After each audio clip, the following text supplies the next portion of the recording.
Hello, everybody, and welcome to How to Split a Toaster, a divorced podcast about saving your relationships from True Story FM. Today, how are we going to help your toaster get busy again?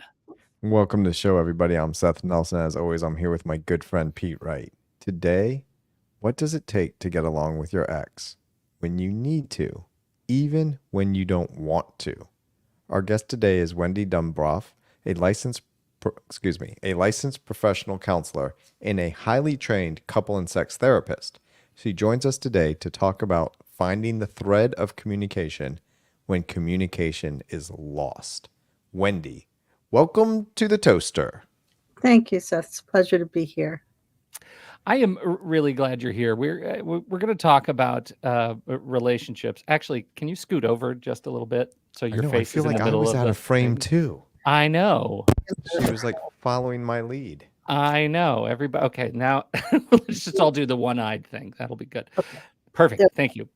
I am really glad you're here because I think we have a couple of issues to talk about that you're going to help us through that I think are challenging. And the first one, I found myself thinking, okay, Wendy's going to explain my entire vibe when it comes to past relationships. I know there are people, and maybe it's the thing right now to just like get along with your exes, but I never have. My exes, my relationships, when they're done, they're done. And I don't really have strong ties to past, years long relationships, although I've only been married once and I am not divorced. So, I don't have that relationship to go to talk about. But I want to know from your perspective, what is it about getting along with your exes that draws people? Set the table for us before we talk about the post-divorce relationship. So that's an interesting question, Pete. When it's an ex that you're not bound to by children, right? There's nothing you can separate and you are done with each other. You don't have to get along. You don't have to see each other. You don't, you really, I'm sorry. Wendy, you're like on a roller coaster. I like it. At some point, if you put your hands up, that'll be very telling. Yeah. So you really don't have to. Maybe some people do, and they like to say, yeah, I'm in touch with all my old boyfriends or all my old girlfriends, but that actually is a bit of a risky, risky venture also, because I've heard more people reconnect with old flames when their things in their marriage are not really as nice as they would like them to be or as communicative as they want them to be. So when it's an ex-partner, you don't have to be in touch. If there is a friendship there and you'd like to have that friendship, there's nothing wrong with that. Unless your current partner objects to that or feels uncomfortable with that. When it's an ex partner where you share children, that's when it gets a little more important because you will forever be connected through those children, right? And especially if they're young and there's decisions to be made. And so in that case, you don't have to be friends. Sometimes people can be amicable, but to have something that is conflictual and angry is really not in the best interest of the children. So as best you can, it is useful to be cordial with each other, respectful of each other, respectful of the fact that you are both parents to these children that you jointly share and love, because it is in the best service of the children to have a good connection with both parents. And I'll be heterosexist and say with mom and with dad, but if it's two dads, if it's trans people, whoever, but it is in their best interest to be connected to their parents. Well, I know that I asked that first question intentionally because I wonder if there is a trend around, younger people. I've got kids who are, early 20s, late teens, early 20s, and they have a predisposition to wanting to be friends with their exes. And I'm curious if that model does any service, or if we've seen any of that start to leak into post-divorce relationships. Like if we culturally are more attuned to, developing stronger relationships with past romantic partners, does that Mhm. make it easier to divorce and maintain a relationship? Um, that's a good question.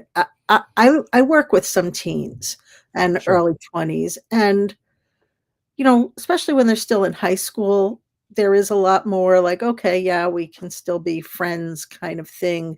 Um, it gets a little trickier, I think, when you are in, older, more, adult relationships. Stakes There's are higher, stakes that are kind of thing. higher, Okay. the teen relationships can sometimes be a couple of months. I don't wanna say that they're not meaningful and important, and there are times where even teens don't talk to each other. Sure. So, I don't I know if think that's this is fascinating yeah. because as you're asking this question, Pete, and I didn't realize that's what the 20 somethings were doing is staying friends, is in my long history of dating, which is Hmm. quite lengthy. Yeah. I can't imagine one of my former girlfriends wanting to be friends with me afterwards. I've got a former girlfriend, I mean, we dated for many years in high school, right? It was pretty much our high school relationship. And I haven't really spoken to her since. Come to find out, she and my mother have had a decades-long friendship Oh, wow. that I didn't even know about.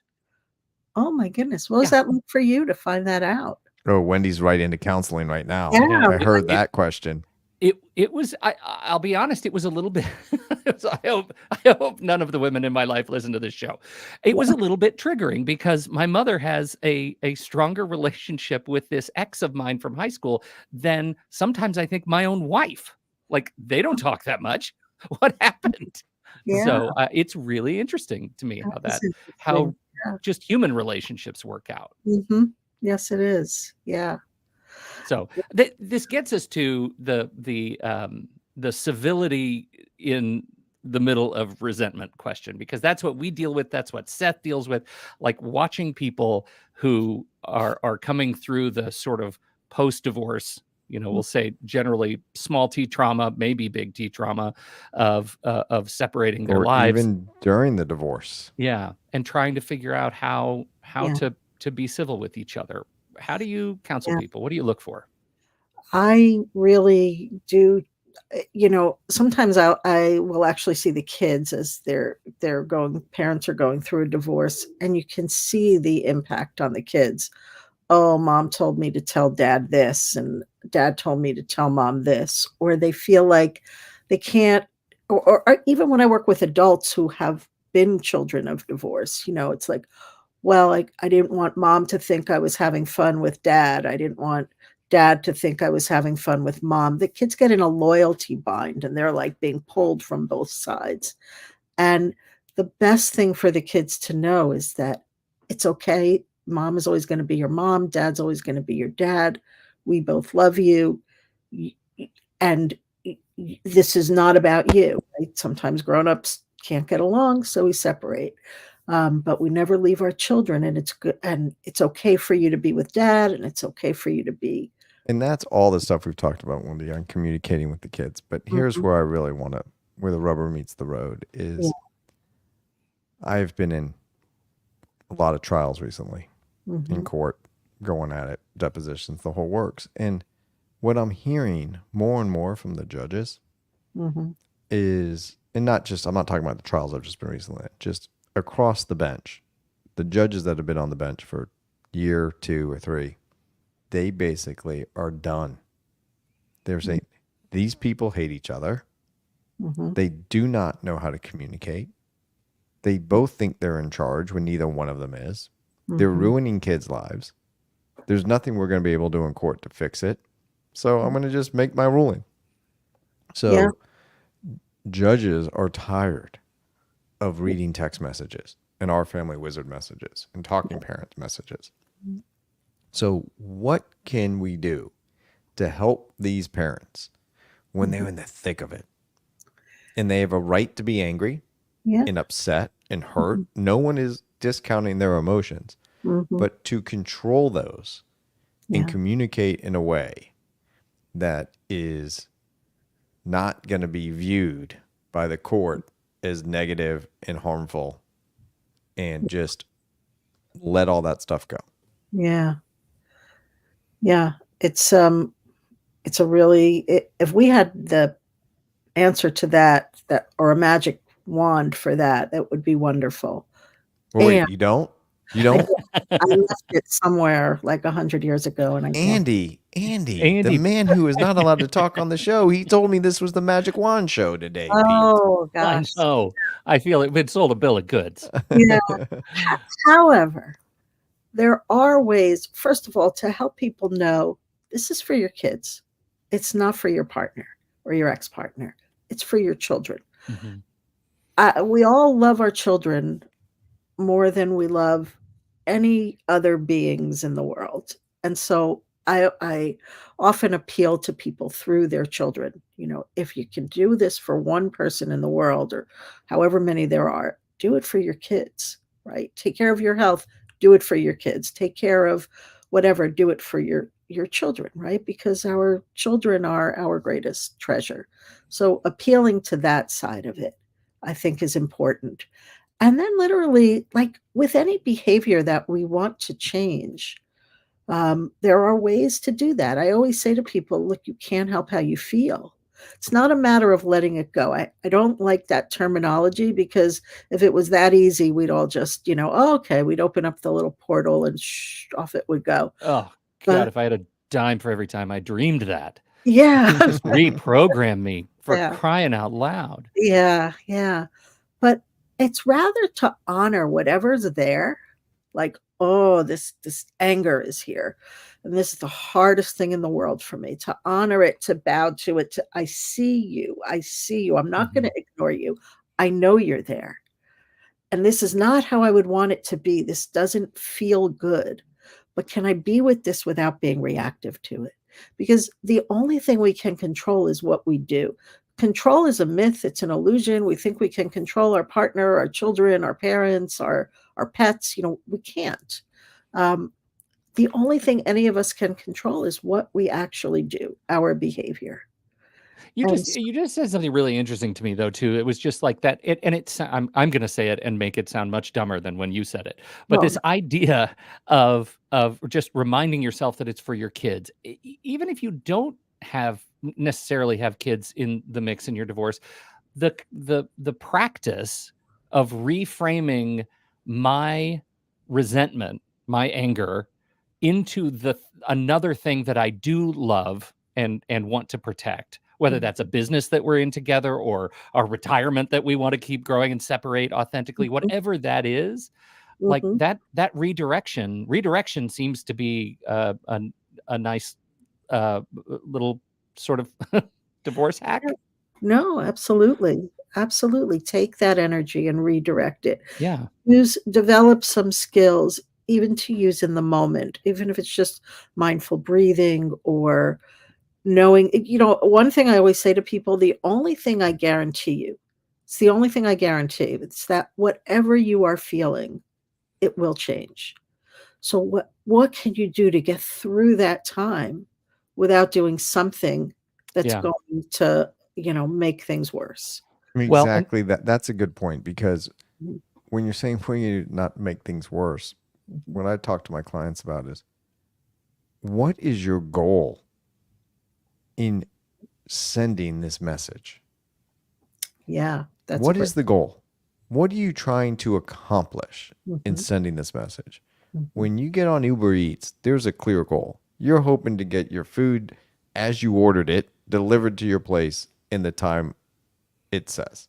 but how often does that happen, Seth? Rarely. Okay.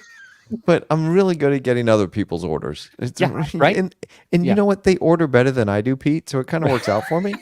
So you have order envy. I got Uber Eats envy, and it Uber Eats works out. envy. Yeah, it's good. But what's your goal? And then if you objectively read what you wrote, mhm, is any of that going to accomplish your goal? And look, Right. if your goal is to tell the other person off, then you're probably succeeding, but they probably don't care. mm, But if your goal is to express your feelings, they don't care. mhm. if your goal is to trying to co-parent, what's happening? Is this really going to do that?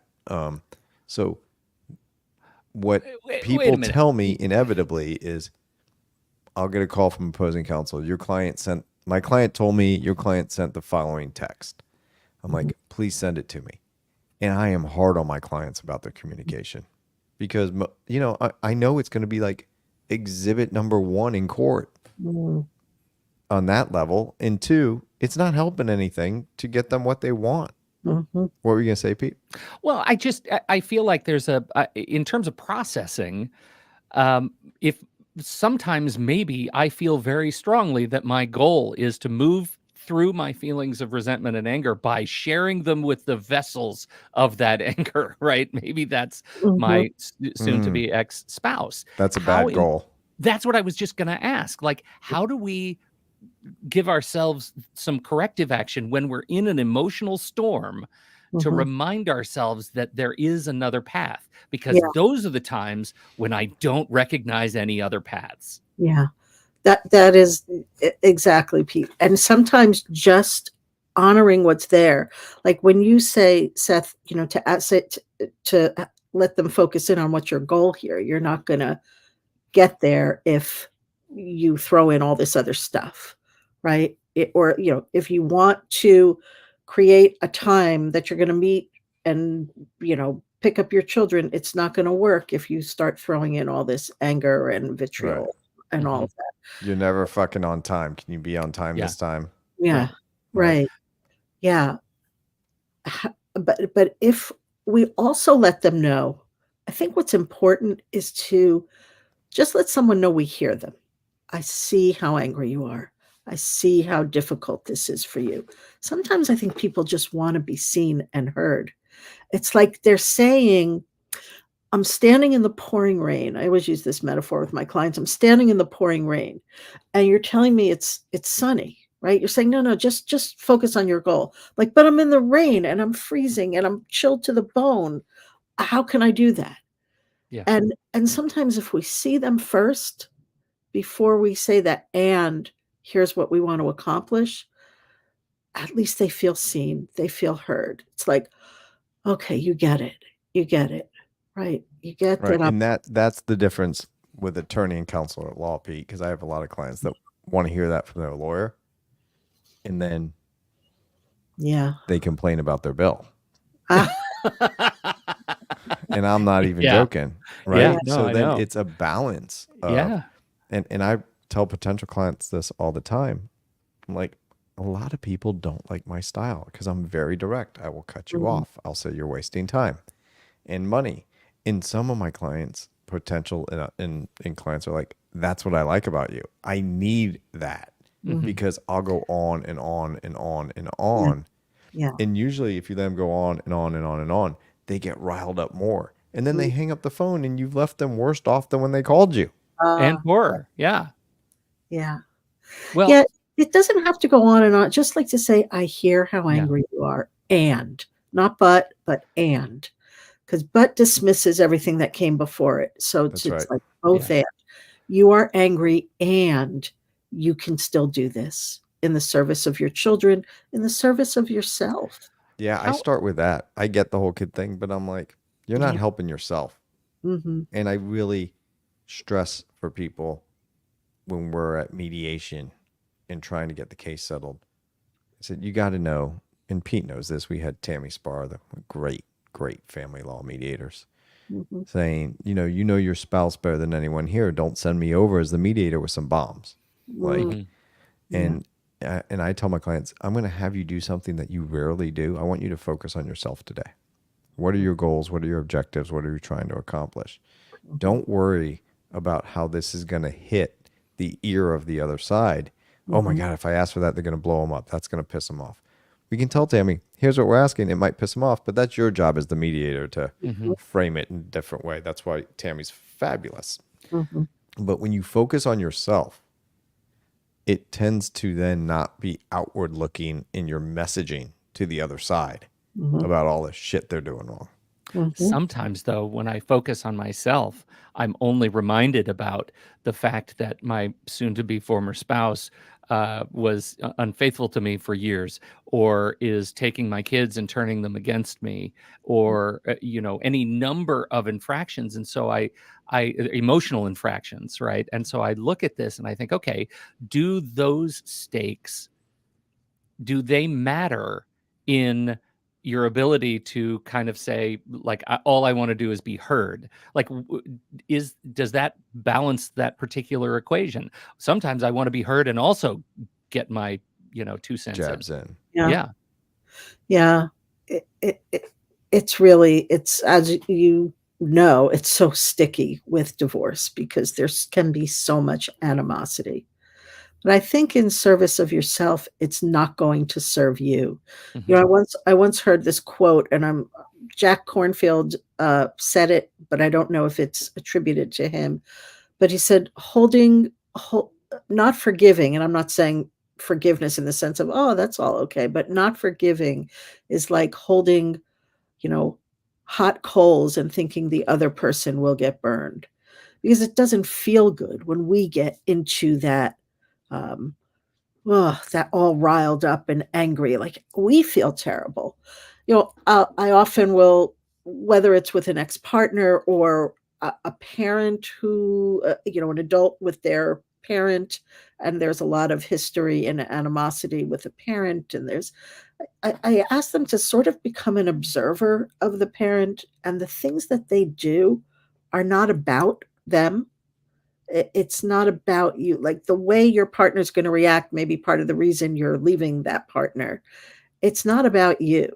People are reacting to things usually way from their past. The things that trigger you, when something has a lot of charge to it, when something really like zings, and it could be, let's say somebody feels criticized, right? But that for them blows them up. So when their partner says, I can't believe you didn't throw the clothes in the dryer. I asked you last night to please throw the clothes in the dryer. And they take that as a criticism. They could get really angry. But it's really, that's an old wound that's getting triggered. It's an old button. Yeah, that's really interesting. Yeah. And especially when you're saying that wound comes up and then you want to be heard. So back to that, Pete, it's like, but heard by whom? Right. And so Yeah. when you saying, well, I just want to be heard, and I get it when my clients tell me this, I'm like, so let me get this straight. In this divorce process, one of your goals is to be heard by your soon-to-be former spouse? We need to reset those goals, because that is not an achievable goal that we should be striving for. No. Because one, it might not be achievable. And even if it is, we're not going to strive for it in this process. Maybe down the road, you guys will have some sort of friendship, reconciliation, come together, kumbaya moment. But right now, we're trying to get you through some pretty intense surgery. And it's not the time to like talk to the person that you feel stabbed you. There's one of my very favorite, I'll shout it from the rooftops because producer Andy is on mute and can't say anything about it. One of my favorite movies is The Spanish Prisoner. It's a wonderful movie, and Ricky Jay's character in that movie has a line that I try to live by. His line is, worry is interest paid on a debt that never comes due. And I think the same thing is said for that kind of anxiety, fear, uncertainty, anger, doubt in the divorce process. It's all interest paid on a debt that will never come due. Yeah. And you just continue to pay into it. That's brilliant. Yeah. How long have we been friends and you're just now telling me this? I don't talk about it in front of you because Andy gets so riled up. He doesn't like the movie as much as I do. Well, there's a reason we don't let him talk on the show. So I want to talk a little bit about the practical, because right now we're talking about like, hey, so we all recognize this is really hard, but there's a how somewhere in here, right? What do I need to do? What is the work I need to do to be able to see again, to be able to separate these past marital infractions about which I feel very strongly, and actually deal with the here and now and find the right goal? What do I do to do that when I'm in the storm? Yeah, that's it's a great question, and I think it's doing personal work to understand, to again, to honor the what's there, and to know that it will shift over time, right? It is gonna feel bad. You may not be ready to forgive and let be so that you're not holding on to that, um, sense of revenge and hatred. But over time, you know, it will abate. Over Mhm. time, it will abate. Um, and I think part of that work in getting there. I shouldn't say that because I've heard stories where years later, two people can't be in the same room. But if a person works on themselves and understands themselves, what was the dynamic between the couple? I'm doing this because I use a model called the vulnerability cycle when I work with couples to show them how when one person does one behavior, partner B feels something, they do another behavior, partner A feels something, they go back to their behavior, and they get caught in this loop, right? And it's circular and it's co-created. And so when you can realize your own triggers and your own issues and what was it that got you all riled up, we can't control the other person. But when you work on yourself, whether or not the other person does or not, you can begin to understand yourself better. And how is it that I ended up in this relationship? And what was it that was getting me? Because another thing I say to people is, look, we take ourselves with us wherever we go. And so it's useful to work on yourself because you can recreate the same dynamic in another relationship. Well, I think that whole cycle is really interesting because one of the reasons, and I always think the biggest reason, is that there was a lack of communication throughout the marriage that led you to this point of getting a divorce. Mhm. Now, I'm not talking about mental health issues or violence issues, just good old fashioned divorce, right? Um, and that whole cycle is people going through it are still in the cycle. They get triggered, they Yes. say something, the other person says something, and this is like, and you wonder why we're splitting up. Well, here's exhibit A. Yeah. So, and people get really taken aback when I help them draft proper, what I would say, communication emails and texts in our family wizard message. And the Mm. person that gets taken aback isn't my client, it's the other side because now it sounds different. Yeah. Mhm. And I have them put it in their own words, but the tone is totally different. Yes. And Yes. they freak out because all the stuff that they've done to push the other person's buttons is no longer working.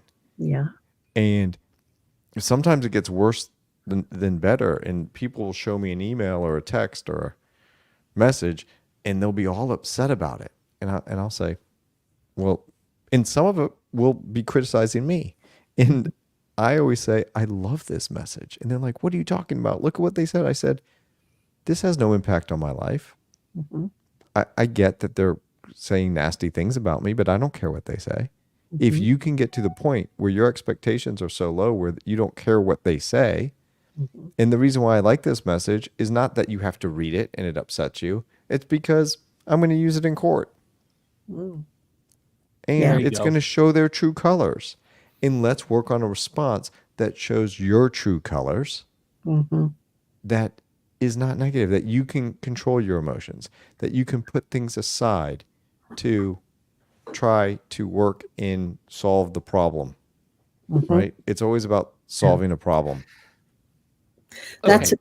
that's Go the ahead. same concept as the whole idea of you can't help how you feel, but you can help what you do, right? Yeah. And so you can put it out there calmly, sensibly, maturely, versus being all emotional about something. Speaking of all emotional, like there is another side to this, and I wonder your thoughts on how to. a couple of times you said do the work, right? When you're doing the work, my impression of that line is maybe I'm seeing a therapist, maybe I'm working with a counselor or a family counselor, something like that. Like I'm trying to be introspective to the point where I can see damaging behaviors in myself. But when I am in that storm, maybe I don't see too clearly or clearly enough that Mhm. I'm the one who's turning my kids against my soon-to-be former spouse, that Mm. I'm the one who is unintentionally, damaging the divorce process. Mm. In the course of our conversation, we've been talking about, sort of protecting yourself from that side. What if you're that side and you Mm. don't even know it? Yeah. Um, yeah, hopefully people would get, and that's where you really appeal for your children, right? I Mhm. know this is hard for you. I get it. And for your kids, it's not useful. They're being torn apart. And usually they'll know that because the kids will be acting out in some way. Their Mhm. grades go down, they're going up to their room, they're, smoking a lot of weed or whatever it is. Wait a minute. What's wrong with that? If that is your thing, go for Come it. on, Wendy. Uh, I mean, you got a 10-year-old that just wants to eat some gummies. Wait a minute. What am I supposed to say here? Objection, leading the witness. yeah, yeah, no, I can't get on board with a 10-year-old. I really went low. I was like going to say 12. I'm like, no, I got to make sure people know I'm joking. It's 10. So is Yeah. there anything people can do? Like, should they be reading self-help books? Should they be... If it's accessible to you, I think that counseling is always a good idea. Find a good therapist, find someone that you jive with, go to more than one if you need to, do a few interview sessions, find someone that you feel you can be connected to and you feel safe with and comfortable with. And, I think it, awareness, you said, Pete, what if they don't know? What if they're not even aware of that? So awareness is really, really important. I always say, in the world of meditation and mindfulness, awareness is spoken of as wisdom because we can't change anything we're not aware of. Mhm. So cultivating awareness, whether it's through meditation, whether it's just informally practicing mindfulness. Meditation is a formal practice of mindfulness. Just being aware, just maybe learning a little bit of mindfulness skills. And there's a lot of books on that. There's a lot of YouTube videos on that. There's Sure. a lot of stuff about that. As a therapist, what do you do to remain mindful? Well, I've been cultivating mindfulness for a long time. It I started know it's a big part of your practice too, a right? big part of our practice, my practice. Yes, I weave mindfulness into all of my work, whether my clients know it or not. Mhm. But it's something that I've also have a personal journey in as well. And it really starts, I think, from the time you're in graduate school. What I never realized when I was in graduate school is like they were focusing so much on the therapist's reaction to what's going on. I attended a workshop this morning but given by a woman who works with children who people who are suicidal because they experienced child sexual abuse, Yeah. and just sitting with her and what her experience is every day with these people that she works with, it's like, oh boy, that it hits you hard, Yeah. right? And so Right. part of graduate school is learning like to be aware of our reactions so that we don't bring it into the relationship with the client or clients. Yeah. I think Yeah, I think that's fascinating. I think that's something that Seth yeah, deals with too, right? Like the uh, whole act of the observer changes the observed. That's right. Uh, yeah. mhm, I got one more question, and this leaning in a little bit on your experience as a specialist in sex therapy too. mhm. How does in marriage intimacy trouble impact post marriage communication? Is there a connection there? Oh, that's a good question. I don't know that I have enough data to speak to that. Most of the couples that I work with are trying to work on the marriage. Sometimes when the marriage ends, I see them for a little bit, maybe help them through it. Maybe I'm left with one person from the couple. Mhm. Hopefully most of them stay together if that's what they want and Yeah, it's safe. right. But so I don't have data on that. I find it interesting, the idea that, somebody who gets to a divorce and they come to the realization that they, haven't had sex in 4 or 5 years, and they as a result, their level of communication has suffered. Yeah. So, curious about that. Interestingly, some couples are very close and very connected. They really love each other. They're good friends. They're good co-parents. Mhm. And they come because it's like, we're just not having sex. Yeah. Right? And so sometimes it's just the sex that can fall away over the years for so many reasons. So many reasons. But yeah, so Okay. it's not always angry because they're not having intimacy. Well, not even angry, but just not communicating, right? Yeah. If that's a connection to Right. it. I'm interested, when you decide to write your paper on it, Yes. I'll take a citation. That's all I ask. Okay, So no, great. thank you. Thank you. Yes. Yes. We're going to wrap it up, but where do you want to send people to learn more about your work? Oh, I have a website. It's WendyDumbroffTherapy.com. Wendy with an I. Everybody spells it with a Y, but Okay. yeah. We will put that in the show notes. Thank you so much, Wendy, for Thank hanging you. out with us today. Thank you, gentlemen. It was a pleasure to be Yeah, here. it's great. Great Thank conversation. you for having me. Take good And care. now we have to turn our attention to a listener question. And with that, we will